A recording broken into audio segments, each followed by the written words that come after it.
once you walk the spiritual path, this question and this struggle of how much of spiritual process should I do and how much of whatever is called as life I should do.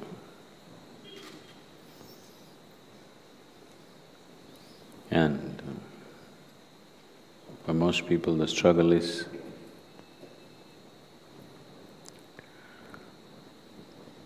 when they're involved in their day-to-day materialistic functions of life, they will long for the spiritual process. If you give them a spiritual process, they will long to go back to their materialistic way of life. So how much of what or how should I do these two things? You should do your materialistic life. When we say materialistic, that which concerns and satisfies one's physical body and one's mind is materialistic life. It's not right to divide this, but anyway, invariably people divide it. So that which satisfies your body and your mind, how much of it you should do or how you should do means you must do it like you are going to live forever.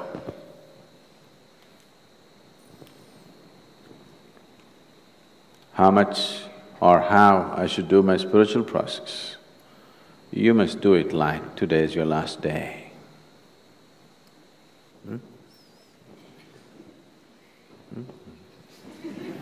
Which way is it? No. On a certain day, a hunter caught a little bird, a tiny little bird. And he was about to take its life. Then the little bird said, "You have caught and eaten many far bigger animals in your life, but it has not satisfied your hunger. Me, a little bird, this much I am. What can I do for you? So why kill me? If you allow me to live, I'll give you 3 invaluable teachings with which your life will be phenomenally rich. One teaching I will give you when I'm still in your hand. The second teaching I will give you when I sit upon the roof of your house. The third teaching I'll give you when I sit on top of that tree." Then the hunter thought about it, looked at this little bird. It doesn't even work as an appetizer, too small. So he said, "Okay, give me the teaching." The first teaching that the bird gave is, does not matter who, whatever pronouncements they make, don't ever believe it.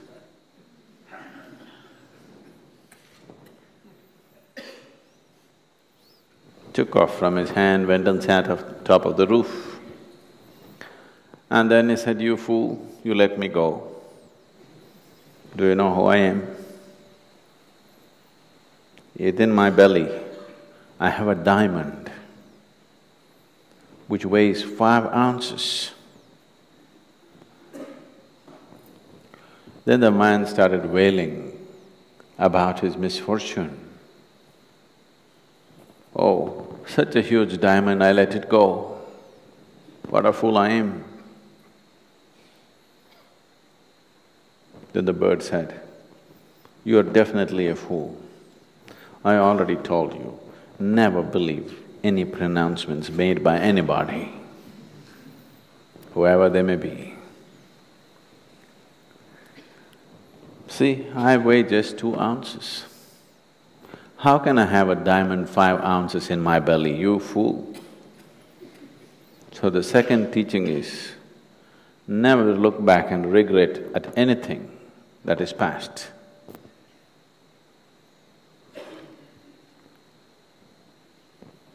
And then flew and went and sat on top of the bird. The men started screaming and wailing, "No, I missed the diamond, now you're telling me not to regret, you fooled me." And the bird went and sat there and waited. Then he recovered, okay, never regret for what has happened. Okay, tell me, what's the third teaching? The bird said, anyway, you did not listen to the first 2. What is the use of the third? Never waste your energies and wisdom upon those who don't listen. That's the third teaching, and flew away. Now, whatever I say,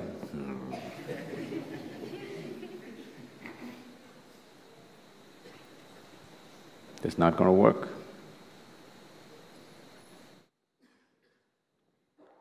Now, your materialistic life, you must live it as if you're going to die today. Your spiritual life, you must do it that you are eternal, not the other way around. Don't say this to everything. No, Sadhguru, whatever you say. That's not true. If that is really true, that you have become like this, that there is no value for reason in your life. You have become a devotee and there is no value for reason. Then all these teachings no good, don't bother, just… when we were doing the wholeness program, the 90-day program,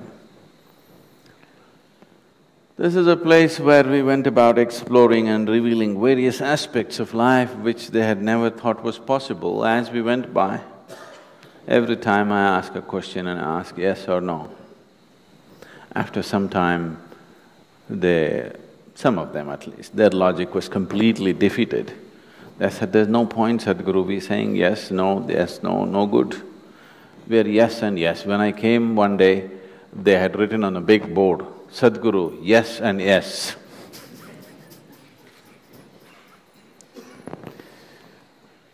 So if you have realized there's no value for your logic, then, yeah, everything doesn't matter. You don't even have to do this. You don't even have to say yes. But when you still live by logic, whatever is said by whoever, you have to put it to the test of your logic. Because if you do not do that, your logic will not evolve. Logic is a horrible thing if it is in a rudimentary condition. If you refine your logic, it can be the way to your liberation. It can be a stepping stone to your liberation if you refine it. If it's in a rudimentary condition, it is a horrible thing. It blocks you from everything, it makes you suspicious about everything. It will not let you experience anything. So, you've not given up your logic, have you? You're not listening, that's why. If you live your materialistic life like you're going to live forever, what will you do? You will buy 1,673 pairs of shoes. I went to somebody's house in the United States and I was sitting in their house and then I needed to use the bathroom. So I went and opened the door thinking that is the bathroom. I opened, it was a large room, about, let's say, one segment of this hall like this. And it was full of shoes. Hundreds of pairs of shoes. I looked, are they in some kind of shoe business? Then I came out and the lady of the house was trying to guide me to the bathroom. Then I asked, what are all those shoes? She said, oh, no. Not 2 dozens, hundreds of shoes. No. I'm buying shoes for 12 lifetimes I've bought and kept, just in case when I come back. If the shoe price is high in my next life, I've already bought them and kept. So you don't live your materialistic life like you're going to live forever. You live your materialistic life like today is the last day. You live your spiritual life like you're eternal. So without listening, without applying your logic, don't say yes, unless you become just yes and yes.